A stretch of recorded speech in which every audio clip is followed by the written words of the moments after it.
It is 1 o'clock. Coming up in about 30 minutes, we'll go live to Auburn, Alabama. We'll hear from the athletics director, John Cohen, also interim head coach, DJ Durkin. We'll meet with the media. We will carry those comments in their entirety. And so joining us in just a couple moments, we will talk to Coach Bill Clark, former head coach of the UAB Blazers, former head coach of the Jacksonville State Gamecocks, and also the Prattville Lions. Very successful, won state championships down in Prattville.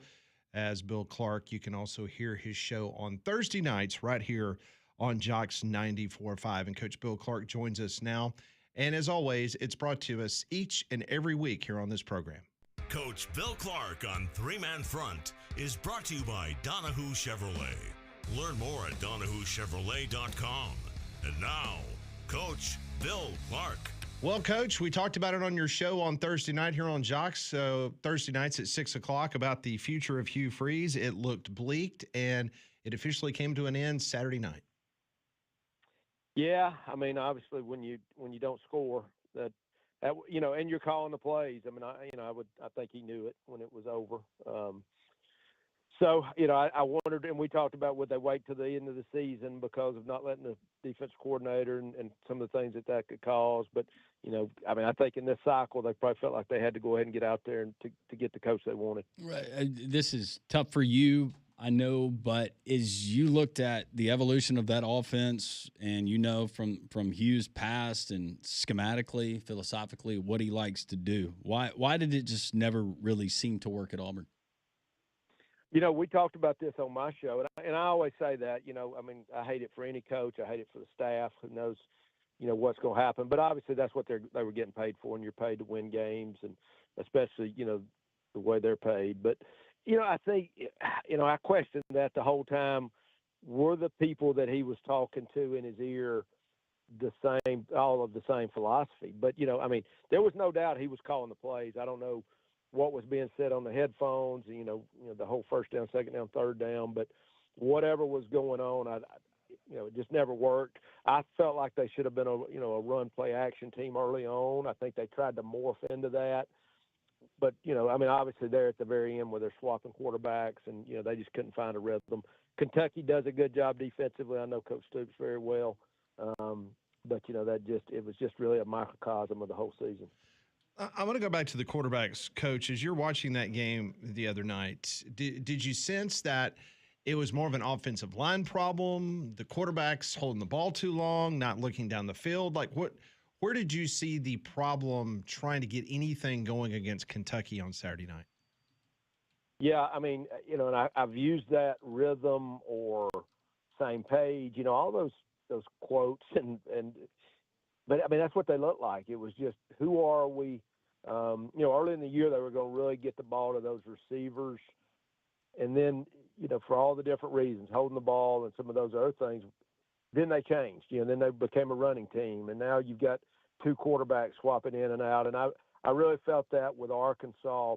And I think, once again, this things we talked about, when you bring in the backup and now all of a sudden he's not the clear-cut guy, and you're saying, well, we're going to play the other guy. I knew then they had a problem.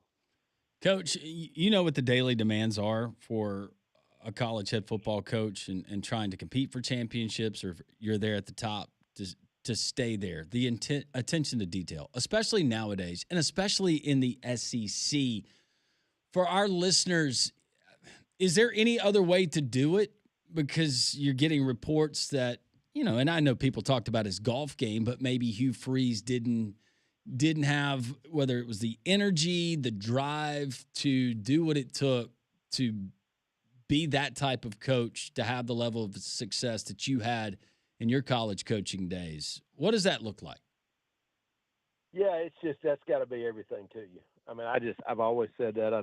And that's no offense to those guys that have a golf game or and if you make it, that's probably going to let them be around till late, a lot later than I could make it. But to me, it's just, it's got to be everything, because that's the people you're competing against. It's 24/7. It's 365. That's what it looks like. That's what it takes. It's not necessarily a really fun way to live, but that's what it looks like. And it's like I always said, it's that in your family. your faith in your family and that. But I mean, it's right up there, and it's just because it's so competitive. Everybody's looking for an edge. You're constantly recruiting. You're constantly looking at players, and it just doesn't leave a lot of room for anything else. Coach, Alabama had the weekend off as they're getting ready for LSU. As a former coach, when you got that bye week, especially late in the season, how big is that for Alabama to try to kind of recharge yourself before the stretch run? Oh, you can't. I mean, it's really immeasurable. I mean, coaches just the fact you're waking up without a game to worry about that week. Physical. I mean, just think of the physicality of these games when every game is make or break. Every game takes all you got. Every game you're going to play for 4 quarters, and how you practice and what that looks like. I mean, it's everything. I'm talking to more and more guys that are asking me, what do you think? We're really thinking about really backing off this week. And I'm like, yeah, I agree with you. I mean, the physical nature, soft tissue injuries, just being on your feet, all those things. And then you got this big stretch run coming up, and just making sure all your X's and O's are right as you move forward. With the suspension of a guy like Dre Kirkpatrick Jr., we know that the landscape has changed. Depth is not what it used to be for Alabama. How big of a concern is that for Kane Womack and the defense? Yeah, I mean, I think anytime you take out a starter, or you just get into your depth, it scares you. But you got to have your rules, and those things you've got to stay in place. And I don't know, it's like I always said, you got to do what you got to do on those things, because when you don't, that's when those things come back to bite you. But then you got to have a little luck that you don't get injured when you lose a guy like that due to that. All right, Coach, let's go back to your teaching days. You've always been a teacher. You're a coach, but you're a teacher, and you have to teach all of us, and that's all of us included here in the studio, all of our listeners, for a coaching search. I'm not saying this is absolutely happening right now at Auburn, but for Auburn, Florida, LSU, Penn State, whoever. How is this going? What is the nature of these conversations? Who is getting contacted behind the scenes as the season plays out? Because these ADs, they're not reaching out, engaging interest at the end of the season. Take us behind the curtain. What does that look like? Yeah, so the search agency's job, and this is to me, this is what a good search looks like. The search agencies are out there doing all the fillers. They're reaching out, they're getting all the background, and they're bringing all that to you on a criteria you've already established. Now, I mean, everybody should, just like you would have done. I always kept a list of coaches that I would, if I lost a guy, you're always wanting to be 2 deep, 3 deep. I mean, surely to the good Lord, this was things they started doing back in the summer. The problem, and this is what I would say to these ADs, the ones that are looking for a hot hand to win a press conference, and they've just been a hot hand for a month or 2 months, and they don't have the experience, or they haven't been in the. And I'm not saying you can't hire a coordinator. Don't get me wrong. I'm just saying when you really go and somebody that just is winning right this second versus somebody that's done it consistently. I mean, these are jobs not to learn on the run. But those guys, but they're out there. You just got to do a great background check. The problem is when you don't know what you're looking for. You don't know what great looks like, and I say that about a lot of people. They're so busy trying to win a press conference, or the guy that scored the most points this season. We're looking for a leader of a university and a school, and be able to handle the pressure.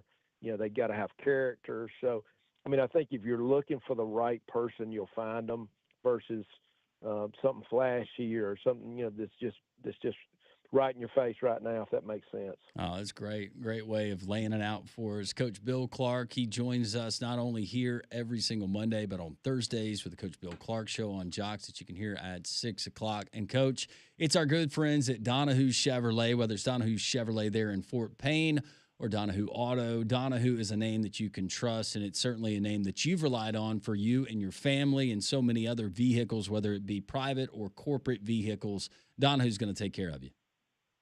Yeah, I just had such great experiences through the years with all the folks at Donahue.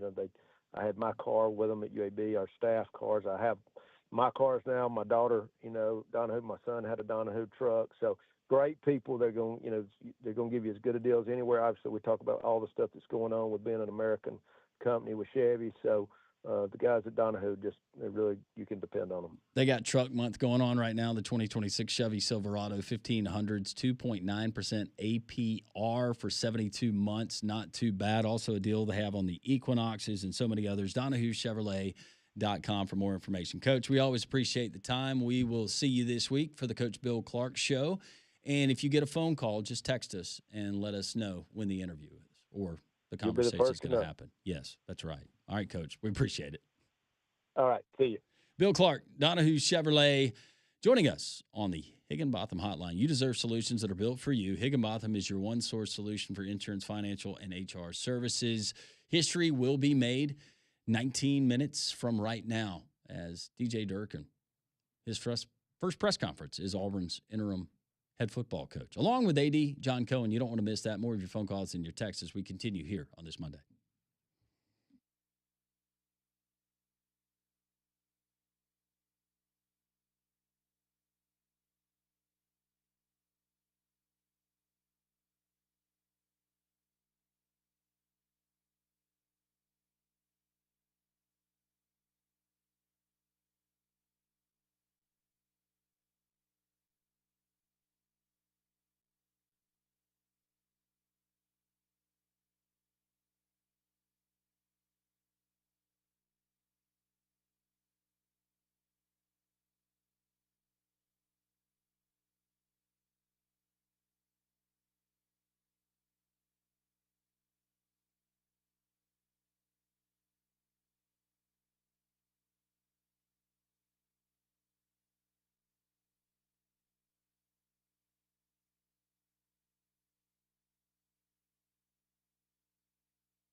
On this Reaction Money, welcome back in. This is Three-Man Front. Pat, Molly, Conrad, Molly.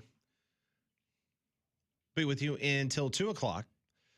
At the bottom of the hour, we will carry the comments live from Athletics Director at Auburn University, John Cohen. Also, interim head football coach, DJ Durkin, that is coming up at the bottom of the hour. Got a dangerous tree that's leaning over your house or maybe branches blocking your view? Call Golston Tree Service today before those trees become a bigger problem on your house or your cars. 205-337-4443. Golston's licensed pros handle everything from trimming and pruning to full tree removals. Fast, safe, and affordable. Don't wait until the next storm causes the damage. Call Golston Tree Service today. Golston also offers 24-hour emergency tree service. So when it comes to your trees, don't risk it. Call Golston Tree Service, 205-337-4443. We mentioned that Kalen DeBoer met with the media about an hour and 15 minutes ago. Big story coming out of that is he mentioned that Dre Kirkpatrick Jr., who was arrested over the weekend, he said, unfortunately, with the information I have at this time, we need to indefinitely suspend him. He understands there are consequences that come with his actions, end of quote. So that is bad news for the Alabama secondary that he has found himself working in more situations, especially over the last month or so of the season. So the depth of the secondary takes a hit as Dre Kirkpatrick Jr. is not going to be with the football team for the foreseeable future. Yeah, and he's the backup. Mainly, you see him when Saab's not on the field. So, I mean, as you mentioned, right, that's a guy that, heaven forbid something were to happen to Keon Saab, but, that's a guy that one injury away maybe in that secondary from being a starter and having a larger role, and now you don't have that guy available to you. So, yeah, depth is we've talked about it for years now, but depth is a real thing, and you don't have as much of it now, so that hurts. Tomorrow night will be the first rendition of the college football playoff rankings.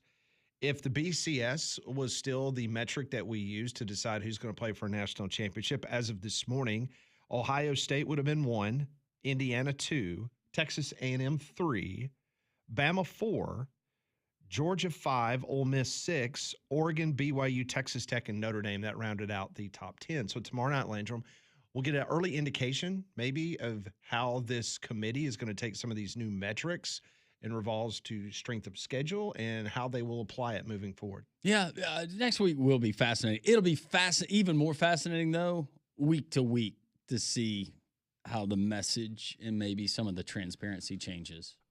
Yes, and the one thing that I'm very interested to see tomorrow, because if you looked at the AP and the coaches poll from this week, very interested to see what the committee does with Texas and Oklahoma and Miami and Notre Dame. Because if you look in the AP poll, Oklahoma is ahead of Texas, Notre Dame ahead of Miami, but Texas has the head-to-head over Oklahoma, Miami has the head-to-head over Notre Dame. So I think we'll have a good image tomorrow. Does that committee, is the head-to-head the end-all be-all factor for some of those teams? I don't think they're that controversial because they know of some of the head-to-heads and remaining schedule left for some of these teams. Well, and Heather Dinich, who was on this program last week, she was telling us some of the things that just reminding us what we need to pay very close attention to. And her list of the top 12's very interesting because from an SEC standpoint, she's got the number 3, number 4, number 5, number 6, number 11, and number 12 in her top 12. But here's the problem. Number 11 and 12, which is Texas and Oklahoma, based on the way the college football playoff operates, Memphis would be the American champ. They would be the group of 5 that would make it into the college football playoff as the 12. Meanwhile, Virginia, who would be the ACC champion, they would be the 11 seed. So guess what? 2 teams would be knocked out of the college football playoff. It would be Texas and Oklahoma. Can you imagine those 2 fan bases? You thought it was bad last year with Alabama being knocked out of the college football playoff, but Oklahoma and Texas both being eliminated from the college football playoff so that Memphis and Virginia would get a chance to play for the college football playoff. God, we can't let Virginia get. I'm so sorry, but they're and they control their own destiny. I know. God, Bill Belichick, inches away 2 weeks ago, had his chance to knock them off. God. We will continue on this Monday edition of Three Man Front. This is Jocks.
We're just a few minutes away from bringing you live coverage from Auburn, Alabama, as John Cohen, the athletics director for Auburn University, and the interim head football coach now, DJ Durkin, they will be on this program. We'll listen to what they have to say moving forward with the Auburn season. Well, if you need a great place for food of all varieties, then look no further than our friends at Big Whiskey's, because they have their full menu ranging from appetizers to salads, burgers, steaks, and everything in between. Plus, this time of year, we got football, we've got college basketball starting tonight, so they have plenty of screens for you to catch all of the games or give them a visit on Friday nights.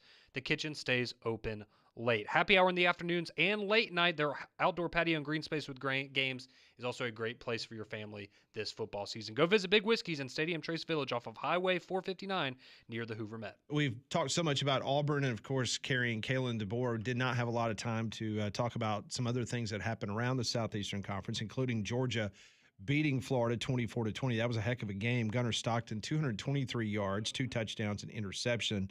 Gators only had 281 yards of total offense. That's the 5th straight win by the Georgia Bullpups against the Gators.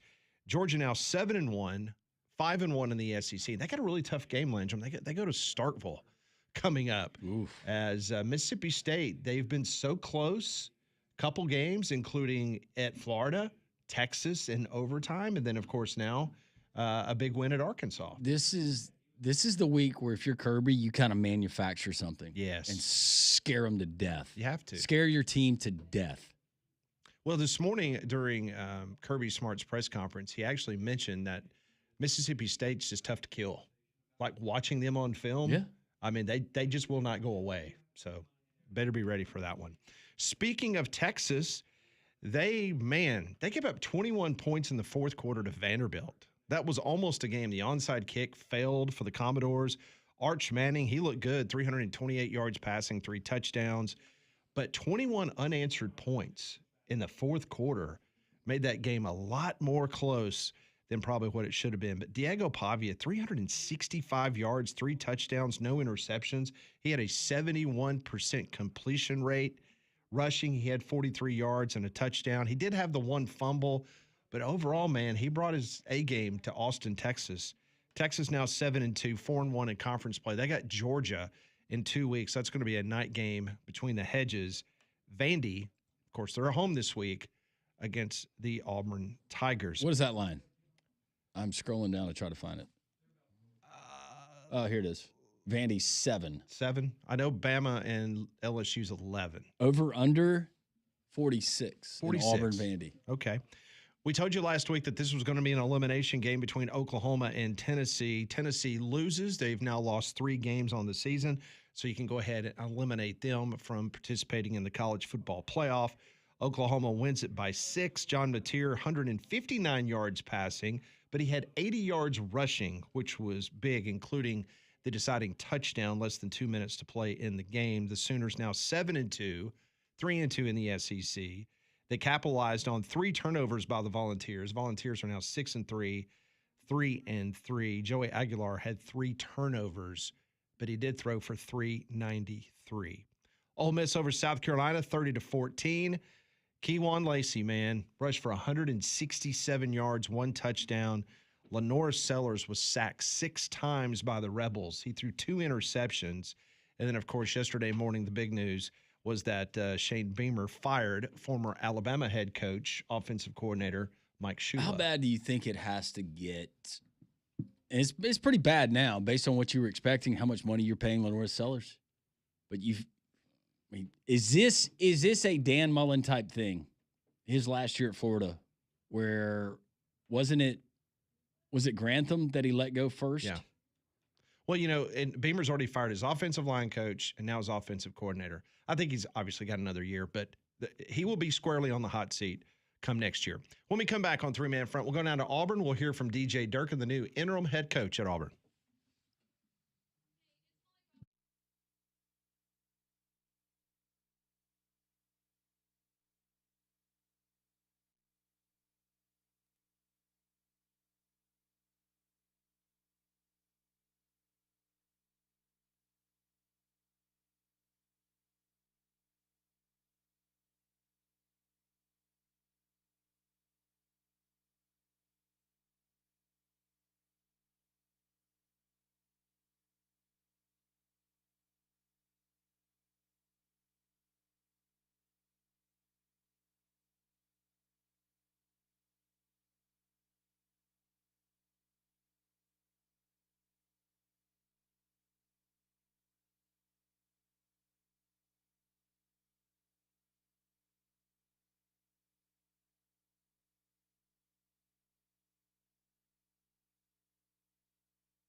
Welcome back to Three Man Front on Jocks. Let's go down to Auburn, Alabama, where the athletics director, John Cohen, is meeting with the media.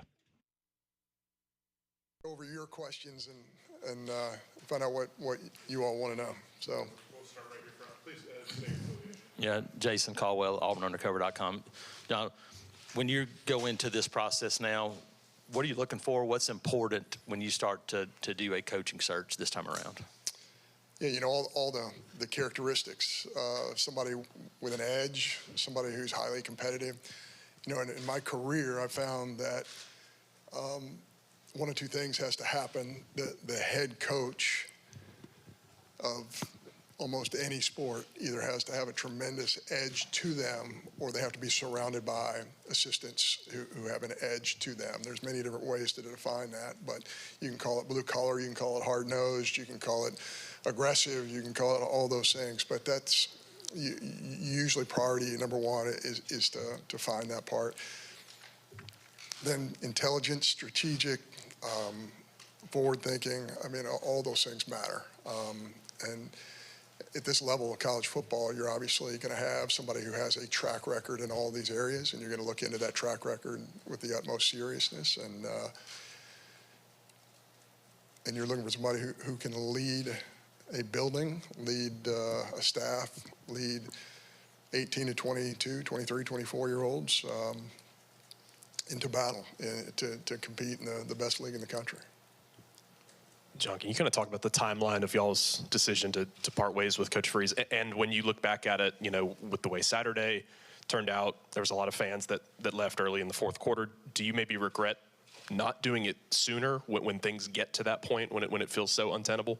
No, we all go through our own process. In my process, I want to make sure, I want to write things down. I was going to say get a good night's sleep, but I didn't sleep at all on Saturday night. But I want to be able to process everything that happens, because the last thing in a leadership role that you ever want to do is have a knee-jerk reaction to anything. I needed some data. I needed to, again, write everything down. I try and take notes on my phone and other places during the course of a game, so that I can go find that on video or rethink that or run it by our staff. So, I took time after the game to get my thoughts together, and then reached out to Coach Freeze late morning Sunday. John, before you guys made this decision, there was a lot of talk about, Penn State and LSU and Florida, a lot of these other schools already in the market, and how crowded it was going to be. Obviously, you guys think that you can be competitive in a market like that. Why do you think that Auburn can be a place that can, attract a top candidate, knowing that there's going to be a lot of competition for that in this cycle? Well, I mean, until we went this route, I didn't really deep dive every single day into the marketplace. But I think we have the best job out there. We have the best fans. We have 19 sellouts in a row. And when you consider what Auburn football has been through, that is incredible. That's a testimony to who our fans are. I'm deeply appreciative of them. I know our whole staff is. I know our student athletes are. I know our entire administration are deeply indebted to our fans who have been patient. And the reality is it's no longer time to be patient. It's time to act, and it's time for us to make a jump. It's time for Auburn to make a jump. Our fans deserve that. And I want that to happen as quickly as possible. I have not said this, but I do want to say this. This is something I told the players on Sunday when I met with them. I do want to just say, Hugh Freeze and his wife Jill and their entire family are world-class human beings. And I know that a lot of you in the media here have dealt with Hugh directly, and you know exactly what I'm talking about. And that makes these decisions even more difficult. But he is a special man. I will always have a relationship with him, and he did some positive things in his 3 years. Probably the most notable is the incredible upgrade in talent that we have on the field. And I think that's one of the most frustrating things for me right now is if you look at both sides of the ball, you're looking at guys who are going to play in the NFL one day. You're looking at guys who have skill. And obviously defensively, we've been outstanding. I think we have one of the elite defenses in the country, but offensively, that has been a real struggle. And we have talented young people on that side of the football. So that has been extremely frustrating and one of the reasons we had to act. Hey, John, Justin Hoganson, Auburn Sports on 3. I guess what went into the decision to name DJ Durkin interim head coach, and is he somebody that you think is going to be a part of that process of looking for a guy? Does he have a chance to win the job? Yeah, I think DJ has done an incredible job with our defense. And when you're at practice, when you watch him coach in-game, it's pretty evident that he does have an edge. He's somebody with incredible energy. He's somebody that the players, student athletes relate to. He's somebody who has strategic vision. Will he get consideration? Absolutely, he will get consideration. But I won't go any farther than that. I mean, I think DJ is definitely somebody who has earned that opportunity, but he will be part of a pool that we will consider. JG with Auburn Sports. I'm part of the On Live network, on 3 network, excuse me, Justin. Question about who's going to help you with this search. Are you going to get a search firm? Who else is going to kind of work with you there? You know, we're not sure if we're going to use a search firm or not. Really, one of the reasons to use a search firm is for background checks and things of that nature. If we use one, it will be more of a peripheral background type situation, even though we have opportunities to do those things on our own. Not sure if I'm going to use a search firm. I will tell you this. There is no question that I will take information from industry experts. I will take information from people who really understand college football at a high level. And we will go to people who have incredible data. And we will go to people who really understand all 4 corners of the country in this great sport. But I am the committee. And even though I will listen and I will do as good a job as I possibly can of taking in information, I will be the committee. Yeah, Bill Cameron, ESPN 106.7. John, what's your expectation as far as the timeline's concerned, and does the December signing period play into that? Yeah, it certainly does. And of course, with the new portal period coming up that was just changed recently, I think that is a consideration as well. But certainly as close to following our last game as possible is ideal.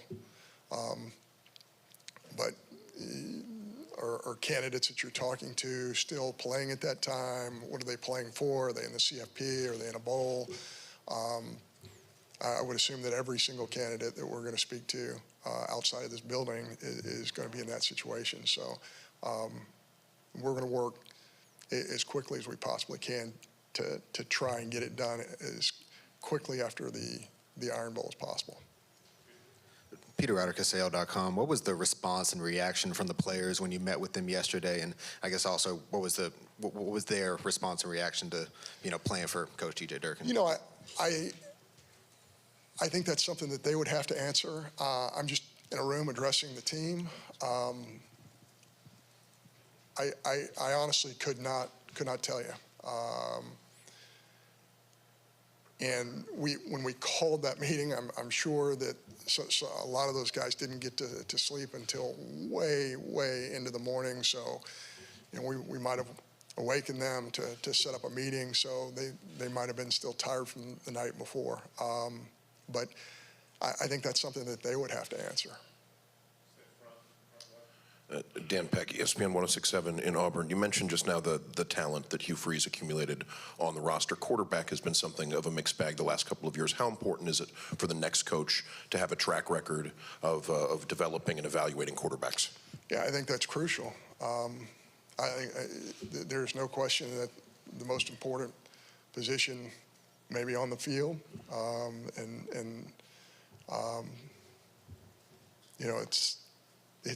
it's critically important. I hesitate to to make an examination of our quarterbacks, because I don't think that's fair from where I sit. I do know this. I know that all of them have given tremendous effort. I know that certainly we have quarterbacks that have promise, that have futures, but for whatever reason, it just hasn't worked in a game. I'm not talking about our quarterbacks. I'm talking about our offense. And I think this is a good opportunity. This is another thing I mentioned to our student athletes just yesterday is it's really easy to get into a blame thing and start pointing your finger at a quarterback or at the offensive line. What we know is it's just not working. And those student athletes we're responsible for because our staff brought them to campus. And I do believe we have a lot of talent on the offensive side of the football. It's pretty obvious that it's just not working. It's not operating at a high level. And I'll probably take it a step farther just by saying, gosh, if we had average SEC offense right now, there's no telling what our record would be. And maybe I'm not standing up here in front of you right now. Michael Giddens, War Report. John, since you've been at Auburn, you've developed a reputation as somebody who's very loyal in support and defense of your coaches. At what point in the season did it become apparent to you that it might be a reality that you might have to make a change? Was it after Georgia? Was it after Missouri? It was just the general inefficiency of our offense, especially in fourth quarters. I think you find out a lot about your team and when you watch a fourth quarter offense. Are they going to attack the game and say, we're down a score, we're going to get this done? For whatever reason, that was not happening offensively during the course of the season, and that was something that was noticeable. Everybody in this room noticed that, and that's something that's got to change, and it's got to change quickly. Jeff Shear, AuburnTigers.com. Any message or words for the Auburn fan base who have supported this program so strongly under Coach Freeze these past 3 years? Yeah, I mean, our fan base is incredible. I just, from the moment I stepped onto this campus and I went to my first football game, which was Texas A&M, it was obvious to me this place is different. We have incredibly loyal fans. We have fans who have shown patience. We have fans who have given in every way. They've given their time. They've given financially. They have given in every way. Now it's time for us to give back. And that's one of the many reasons we had to make this decision. It's time for this football program to give back to this fan base. They deserve it. And I'm going to spend every minute of every day that I'm awake trying to give our fans exactly what they deserve, which is the best. And that's the direction we're going to go.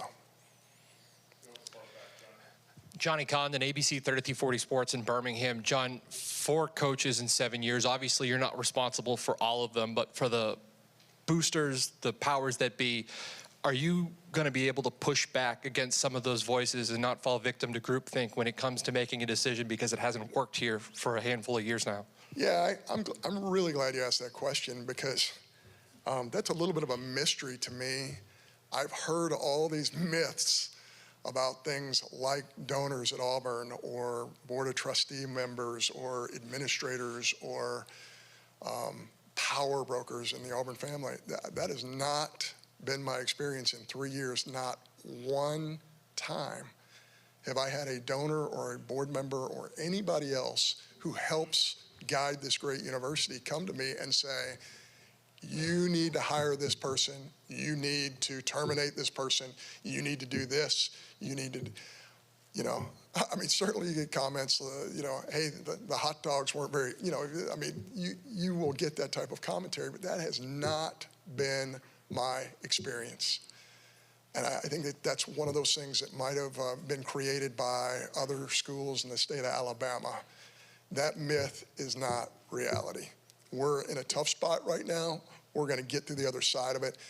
We're going to give our fans what they absolutely deserve, but we're not going to live in a world of myths because what you just described, and I appreciate the question, just doesn't exist.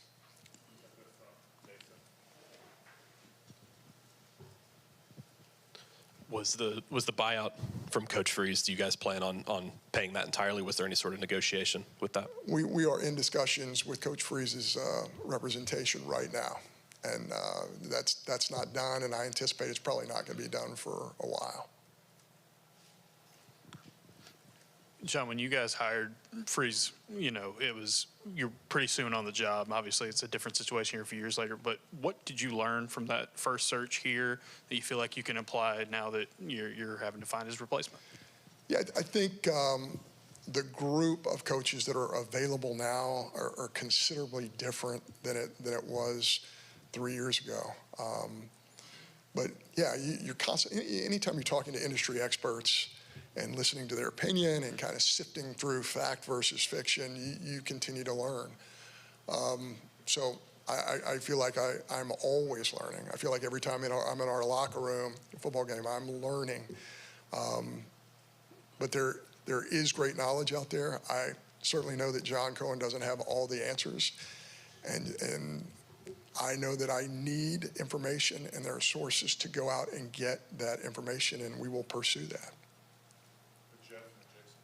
John, what role do you feel like NIL will play in the search? And then where do you feel Auburn sits in that pecking order? Yeah, I'm really proud of our administration. We've worked so incredibly hard in the area of third-party opportunities for student athletes, which I think is going to be a game changer. I think it's going to be a differentiator. There's absolutely no way to know who's got what. There's no way to know where we are versus the people we're competing against. But just having had conversations in our industry about this subject, I think Auburn's ahead of the curve. I think Auburn has been extremely creative, and I think we have been able to generate revenue from many different sources. And it's something that we have done out of necessity at a very early stage. And I think whomever runs this football program moving forward is going to benefit greatly from not only the revenue share opportunities, which everybody in our league has, but also the third-party opportunities, which might not be available to everybody in the Southeastern Conference and around the country. John, you talked about kind of what you're looking for. How do you gauge and judge, I guess, the CEO part of things because of this changing world that coaches live in now, and whether that guy's a play caller? How do you see that as a difficult thing to do now for a head coach? Yeah, Jason, I think that's one of the things that the evolutionary process of the coaching profession in Power 4 football is how many schools around the country had a GM 3 years ago when we went through this search. I don't know that a ton of them already had a GM. If you look at the amount of resources that Auburn and the people that we were competing against, the amount of resources that were driven to name, image, and likeness prior to House versus the NCAA coming into effect, it was a really low number. I mean, it is exponentially higher now. So again, I can't be predictive and know exactly what everybody else is doing, but I know what we're doing. And I know it's going to be extremely competitive. And it'd be hard for me to imagine that there are 10 other schools that are going to be able to provide what we are doing in the third-party market to help our student athletes in the entire country. So again, we have the best fan base. We have sold out Jordan Hare 19 times in a row. We have this incredible opportunity for our student athletes. We have the foundation of Auburn University and everything it brings, from the creed just to this campus, to the education it provides, the great history here, not only in athletics, but academically as well, and research. Auburn has it all. And now it's time for Auburn to have it all in the sport of football. And we're not going to rest until that happens. Hey, John. Davis Baker, WSFA Montgomery. You guys have had success in a number of sports since you've been here, but with football being the moneymaker and the way of life it is in the SEC, how much pressure do you feel to get the next head coach correct? Yeah, I think pressure is one of those self-induced things. I'm going to put pressure on myself to do everything, to try and do everything the right way, just like I know all of you do. I know that I owe this to this fan base. I grew up in the state of Alabama. I know how special this fan base is. And again, I wake up every morning saying, we've got to get this done. We've got to get it done for the people who are in the top of that upper deck, the people who are in our suites, the people who are on the field. We've got to get this done. And again, I know it's been bandied about that we're close, right? I'm not going to say that we're close. Close doesn't matter. Getting it done matters. But I will say that we have an elite defense. I will say that there are a lot of areas of the game in which we excel.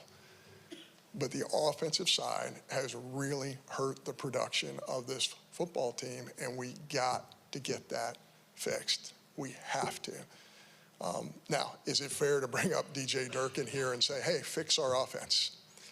No, that's not fair. But what we have done is we have given him the opportunity, especially with our staff and everyone else, to step forward and say, this is going to be your program for the next 3 weeks.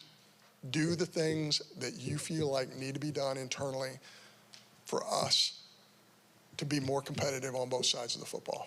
And we have a lot of confidence that can happen. Is Hugh Freeze the only change effective immediately on the coaching staff? No, there are some adjustments that will be made in the coming days, weeks, months. There will be other staff adjustments that will be made moving forward. But at this present moment,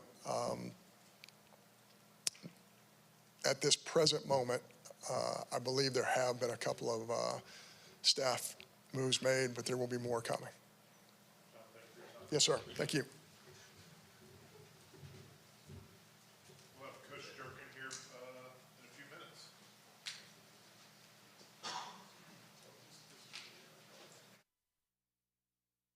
That is the athletics director at Auburn University, John Cohen. We are waiting on DJ Durkin. They said it's going to be a couple of minutes before. We're going to keep it right here on Jocks and three-man front as we are going to continue with our live coverage. And Landrum, one thing is for sure, John Cohen made it perfectly clear that the search committee is going to consist of one, and that would be John Cohen. Yeah, and saying that he was the committee, which I do believe, and that's why I said let's see what John Cohen's able to come up with, and him kind of going into detail about some things. And I think if John Cohen was, well, it doesn't matter. But yes, there was a time in Auburn athletics and their department that was not created out of thin air. That absolutely happened. But it does not appear that John Cohen is taking direction. Maybe some advice from folks, but no. And that's something I heard from Mississippi State folks. When he came over here, they were sad to see him leave state, but also that if he's taking that Auburn job, then Auburn must be doing a course correction in how things are being run within that athletic department, that he would never agree to do that. But for Auburn fans' sake, and you have no reason not to trust what John Cohen said, you hope that's the case. We will continue with this. Obviously, tomorrow we will be live at Social Taco. We will continue this conversation as we'll have an opportunity to kind of review what DJ Durkin is going to tell the media upcoming in the next few minutes. The Paul Feinbaum Show will have more coverage of what is going on down at Auburn. Tomorrow night's a big night is the college football playoff rankings. We'll get our first indication on this year's committee, how they're viewing things, and if that's going to be a way that we kind of move forward in regards to the college football playoff. But I hope you'll join us tomorrow from 10 until 2. We'll be live at Social Taco. That's right. Should be a whole lot of fun. DJ Durkin there at the podium with a really cool cartoon sailor tiger pullover on. That's a good look. That's going to do it for us. The coverage continues here on Jocks. God is great.